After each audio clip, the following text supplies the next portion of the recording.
Okay, like a little bit jaded. What I have here is the Hermit in the reverse. So this is the person that tends to things, okay? This is the person that looks out for everybody, and this is the person that sees everything. They might not verbalize everything that they see. They might not share their observations, but they see everything. When it's in the reverse position, it's sort of like seeing things that people are trying to hide from you. You know, like the less than admirable traits, the selfishness, the shadiness, the things that people think. It's like getting one over on you. You see it all, and you don't call people out on it because you're not a confrontational person. And I also feel like you're not a confrontational sign, but I also feel like you do believe in this sense of divine justice, you know, that if they're going to be like that, one day they're going to get what's coming to them. And so you kind of leave it alone. And what I feel like what I feel is really happening is that you stand by your truth and you hang on to your truth, but you feel little by little that other people are not doing the same thing. So is it fair for me to do what's right when other people are never doing what's right and they keep advancing?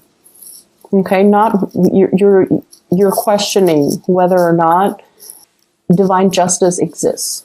You're questioning whether or not people will get what's due to them. And you're questioning whether or not there is somebody watching out and keeping score and is going to try to rectify the situation. So like, is there a higher power out there that is going to, you know, dish out justice in the end? At the end of our lives, you know, are these people going to get away with their actions? At the end of our lives, you know, will there be some type of a recognition for the things that other people have done, for the things that I have done? So I feel like there's some big questions that you're asking yourself, that you're encountering. And it just feels to me as if your faith in people has been a little bit shaken, okay? Once again, I'm seeing like, you know, it's exhausting being on a Virgo. It's exhausting mainly because you see everything and you do everything. And people take you for granted. They take advantage of the situation. They take you for granted knowing that you're always there, that you never shy from hard work. You never shy away from hard work. You also never mind getting your hands dirty. You do what needs to be done. So it can be very exhausting, and it can feel a little bit lonely being a Virgo. You do a lot for other people, and yet the other people are the ones in the limelight, are the ones getting the recognition. This is the week where you are going to get the recognition that you deserve. Okay, this is the week where I feel like people will start to thank you, will start to see, will start to match your contributions. Okay, so there will be some events happening for this week where you're going to be in the limelight, and you don't crave the attention in the limelight just for, you know, the fame and fortune. I feel like you want to set an example, and I also feel like people are coming to that sense of awareness where they know you're not doing this just to get into the limelight. You're doing this because it needs to be done, because it's the right thing, and because this is what we're supposed to be doing, because it's why we're here. We don't want to tend to a dead garden. We don't want our plants to die, right? So we have to rearrange. We have to shuffle around. Yes, it is a lot of hard work. Nobody wants to do it, but it needs to be done. And that is how we should treat an entire situation. Do what needs to be done. Okay, rather than keeping scores about who's doing what and who's putting in, you know, who's putting in the effort. So I feel in a way it's like if you were dealing with other Virgos, you don't need to keep scores. But if you're dealing with other signs, it just feels like one person steps up and then the other person's all like, oh, you're doing the work, now I don't have to. So it's like it doesn't absolve the other person from doing the work as well. And it can feel very, very frustrating, right? Like reasoning or rationalizing that with another person so that they understand where you're coming from. We do have a lot of recognition coming through in this spread. Okay, so your actions, your contributions are not going unnoticed.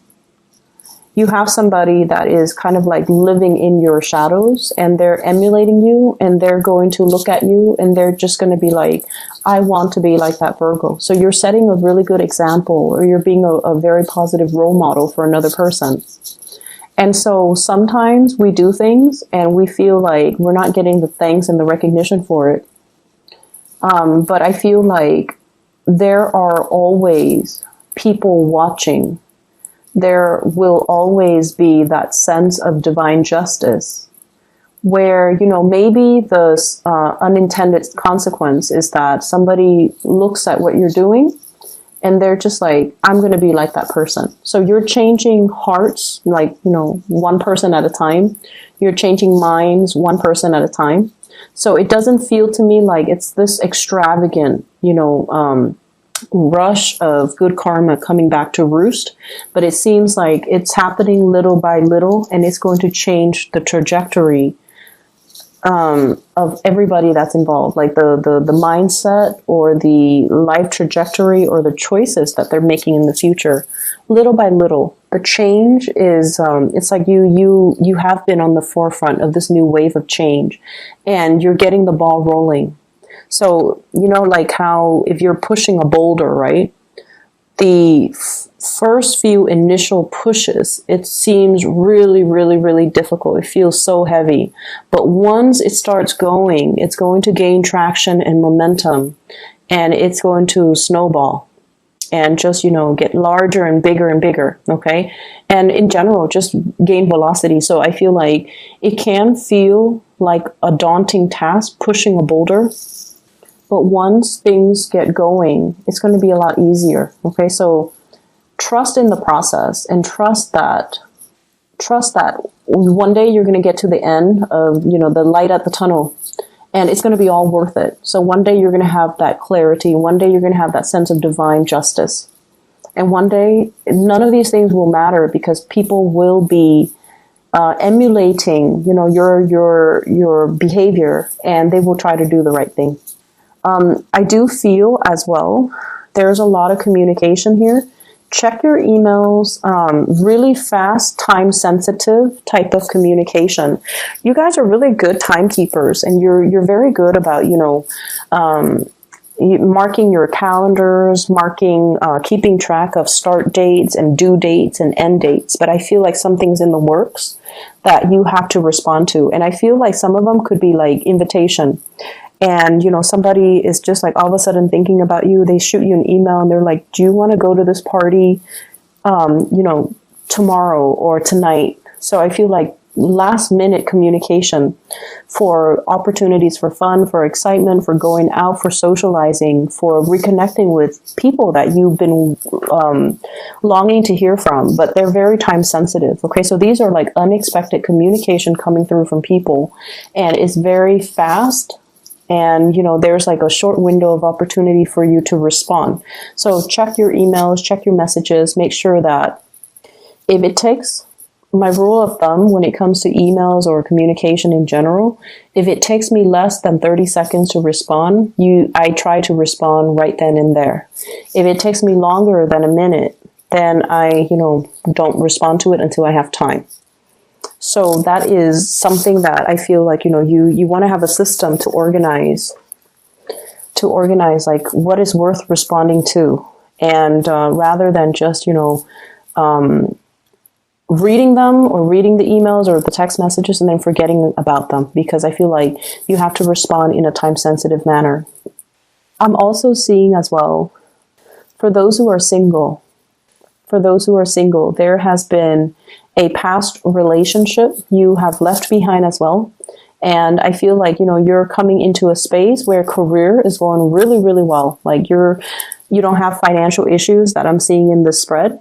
You don't have financial concerns. I see some of you are changing up your wardrobe, like getting things that are custom made, like getting suits, getting dresses, getting things that are made specifically for your body type, for your taste, or for your standards. Okay, like spending or having the disposable income in order to get like custom made clothes. That's saying a lot. And I feel like some of you are losing weight. You're taking your clothes in. Some of you are, I feel like, I don't see weight gain so much, but I feel like maybe you're going to the gym and so you're like filling out in all the right places. And so you're getting clothes that are a little bit more form fitting. Okay, to, you know, accentuates your best assets. So I definitely see a lot of new clothes, a lot of like reinventing yourself, getting haircut, getting hairdos, getting like a new color, hair color, changing just the way that you look. And maybe I see like you're doing this because you are putting yourself out there in the dating world, or you have recently landed a job where you're very visible in the public eye, so you have to look a certain way. So either way, it looks really good. Okay, so you're splurging, you have the disposable income to do so, and I feel like it's looking really good. I'm also sensing as well, we have here the sun in the reverse position, and the sun seems to me like shying away from the spotlight, feeling a little bit like self-conscious as well, you know, not feeling completely confident, not feeling at our best, and not wanting to be on center stage. Like if you have to do presentations, if you have to give a speech, if you have to do something where you're in the public eye, I feel like you can appear a little bit stiff and a little bit just kind of robotic. And I feel like you guys are aware of this and you're actively working on it, okay, to make yourself a little bit more spontaneous. Like if you're in front of a crowd giving a speech, you want to know, like, what do I do with my hands? I don't want to just, you know, have my hands down by my side. It looks awkward. So you're looking at yourself in the mirror and you're rehearsing things and you're trying to find ways to act natural. So yeah, you guys are trying to find ways to look natural, appear natural, or act natural. And it's going to come. Rehearse it enough. Don't take things so seriously, okay? Just ease up a little bit. And I don't know how else to explain it, but I feel like, you know, repetition, rehearsing things will make the situation a lot better, will make it flow a lot better, and will make it appear a lot more natural. You guys are natural orators. Like you speak really well, and when you speak, you guys are experts in your field. So you don't, you know, go around and blab about things that you don't know anything about. Like you're actually very cautious about sending out the right information. You're cautious about how you come across. You're cautious about how you speak. And you want to make sure that you have all the information before you open your mouth. And I feel like a lot of the times, you don't appear confident enough. And so rehearsing things and, you know, letting things flow naturally. Don't rehearse it word for word. Group them into cause and effect. Group them into, you know, chronological order. So as long as you have an understanding of what comes first, what comes second, what comes third, then you would already know how to logically arrange and recall the information so that you don't have to, you know, remember or memorize something verbatim. So that process is going to help, okay? I feel here, let me see, I see a fire sign, so a Sagittarius, an Aries, or a Leo. This is somebody that could be a family member, could be a lover, could be an ex, okay? But I feel like they're kind of careless. They have the best intentions in the world, okay? They have the best intentions in the world, but they're kind of careless. I see somebody who's very clumsy, and they might fall, they might trip, they might injure themselves. I'm seeing like scraping their knees, bumping their like snubbing their toes.